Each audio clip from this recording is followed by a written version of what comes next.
Yogera yakasembayo. Yogera yakasembayo. Long time no see our prison. Nga yakakuba oluyi nafuna ettutumu eryamangu eryamuwaggula ate okubeera nga abeera nga yefuula nampulira zibi enduulu gye mwamukubira yemuleetedde bino ebintu nti ate nenyongereza nnyo okubeera nga nkubiriza abazadde muwerere abaana kuba ebizibu ebisinga abaana bafuna fame ey'amangu eyo nga teyayitako ku ssomero they tend to make a lot of mistakes kyova olaba nga omwami Alien Skin ono gwolaba mabega mulwana Patrick right about now atemeza amabega wa mitayimbwa naye nga buli kimu tumugamba Alien behave kati bwolaba post ya Ugandan Police ACP Kituma Lusoke agamba we have in our custody musician Patrick Mulwana alias Alien Skin obachi waligambe aka Alien Skin whom we have apprehended on allegations of assaulting medical staff of Nsambia Hospital. More details to be shared later on. So muganda wange kiraga nti kaba kakoze eki kaba kaweddemu. Mulwana Patrick togamba nti tetwakubuulirira oba tetwakubuusa fe ababaddewo era fe abaludde mu kamera fe abaludde mu bwa celebrity tumanyi buli kimu engeri ekitambula ekya Uganda iguluza lwaki tubaddewo ebbanga lyonna nga nti towulira nkubizo z'oligano mu gavana yagize kino okitegeera tumanyi Uganda engeri gyetambula. Alien nakugamba you will never be among them, you will never be part of them and you will never be them.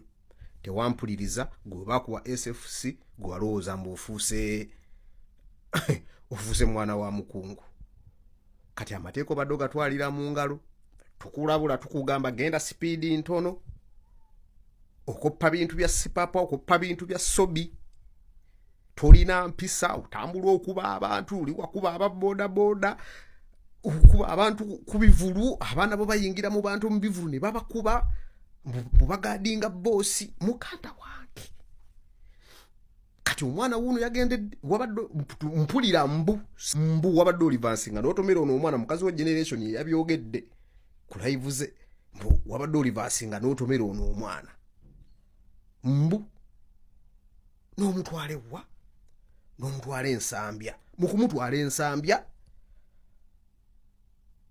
omwana n'afa kati ate n'ogenda odimandinga simanyi ripooti gye bakoze ku mwana ebiwandiiko bye bawandiisa ani yakuwadde amagezi ago looyawo mu fayalinge okkakkanye ku ddwaliro erimazeewo emyaka 10 n'omusobyo erijjanjabye bakitaffe institution ey'amaanyi bwetyo okubye baddokita baayo okuba b'ofiisa abali ku jjute mukanda wange gavana kansirike katusuubire nti wabadde tozannya documentary anti munnange bwe bakuba bafuutu soja mugamba tuli mu documentary kale documentary ekunyumire. Kitalo nnyo ekyatumwesije Joram ng'omuvubuka ono abadde abeera Makindye era ebiseera ebisinga abadde awangaalira ewaka wa Alien Skin nga be bavubuka baatera okutambula nabo yatuvudde ku maaso mu ngeri eyabadde tetegeerekeka naye nga poliisi eri mu kunoonyereza ejja kubeera etubuulira ekyamuviddeko okuba ng'akola ki ng'afa naye nga sinaba kugenda mu maaso ngenda kusooka ate mbawe ebivudde ew'omwogezi wa poliisi ya Kampala Metropolitan Luke Wesigire kale kankabawe kalale tweyongere mu maaso. Bw'osoma obulungi ku mukutu gwa Radio Simba ffe baataddeko ekiwandiiko ekyo omumyuka w'omwogezi wa Kampala Metropolitan Police ASP Luke Wesigire avuddeyo n'ategeeza nga poliisi etwala ettundutundu ly'ekatwe ne Kabalagala bwetandise okunoonyereza ku kigambibwa okubeera ettemu, nkiddamu ettemu, omwafidde Tumwesigye Joram ow'emyaka 28 nga mutuuze w'e Makindye mu Kampala. Luuku era ategeezezza nti batandise okunoonyereza ku musango gw'obubbi wamu n'okulumya omuntu nga bino byabaddewo mu kiro kya 19 Novemba abantu 3 bwe baakubiddwa abantu okwabadde n'omuyimbi Alien Skin.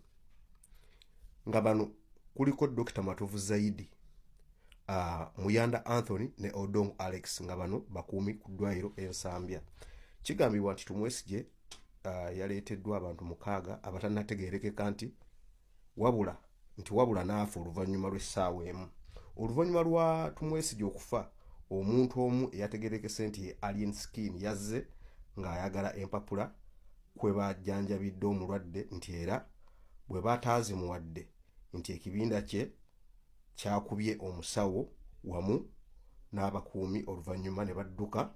Poliisi egamba nti yafunye statement ku bantu ababaddewo nabo abalumiziddwa era nti etandise okunoonyereza abaakoze ekikolwa kino bavunaanibwe. Nzija omumanyi mugamba nti twogera nnyo. Nzija Alien Skin kitalo nnyo ekya mukwano gwo oyo ali sayidi awo Joram Mwesigye eyafudde enfa etannategeerekeka. Naye Alien bw'oba mwasobodde okukwata omuvubuka ne mumutwala mu ddwaliro Ensambya, obadde okimanyi nti Nsambya it's an institution, health institution that has been serving Uganda and saving people's lives since 1903.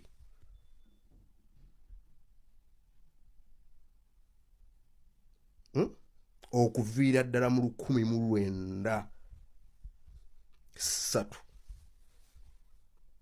Bw'oba gw'omwana azaalibwa wano jjuuzi ofuna amaanyi agagenda ne gasitoominga eddwaliro omuli abantu abali okulwanirira obulamu bwabwe bali ku bitanda, tewabaddeyo mukwano gwo yekka, ne mukyankalanya, ne mukola effujjo, ne mukuba ba security guards, ne mukuba ne dokita asevinga obulamu bw'abantu, ne mumukuba, ne mumuleetako ebiwundu, ne muvuga mwe ne mudde ewaka.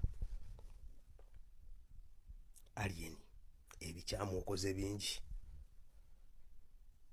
kasasiro bbulaadi okoze mungi, ogenda kukolayo ensobi egi ojja kunnyumiza. Ogenda kukolayo ensobi egi ojja kunnyumiza. Guno nno omusango gw'okulumba eddwaliro n'omuvubuka okufiira ewuwo mu ngeri etategeerekeka. Bw'otegendeeze guyinza okukutwala, togutwala siraiti, togutwala ng'ogw'okusaka, kyovula njogera mpola mpola. Guno guyinza okukutwala eruzira oba guyinza okukwavuwaza ne kukulyako bulizizo, kuba balooyo abagenda okkiyimiriramu kino. Remember, ogenda kuba ng'owooza na institution eya Nsambya Hospital. Nsambya Hospital omanyi bannyiniyo? Omanyi lwaki ebaddewo emyaka egyo gyonna? Buuza ku maamawo, obuuze ku taatawo ne bakulu bo, otegeere ensobi gye wakoze. Zinalabako AK47 bwe bamukubira mu kinabyo ne bamutwala ku Nsambya Hospital. Abantu bangi bagendawo ekiro, nange nagendawo. Naye obukkakkamu, tulaba timanja family eri stubborn, naye obukkakkamu baakamiliyoni baani bonna abaali bwe baayolesa baawizo, ate nga baalikoze nga ggwe bwe wakoze. Maturity. Lwaki wapanikinze? Ebyo byonna biraisinga questions. why did you panic? Omuntu bw'aba yafudde accident ewakaawo ng'era mulina obukakafu badde bajja kwa postmortem ekomewo ng'omuntu mazima ddala yafudde accident. Lwaki oba oyagala ogenda oggyeyo empapula? Kiki ky'obikkirira? Era ani yakuwadde amagezi ago amakyamu agagenda okukuleetera ebizibu? Watch your space, Alien Skin. Okyali muvubuka muto. Nalabye watandise otteeka abaana bo ku internet. That's good. Naye saagala muganda wange bakusibe emyaka egiwererako ddala abaana obaleke ne fees zibabule.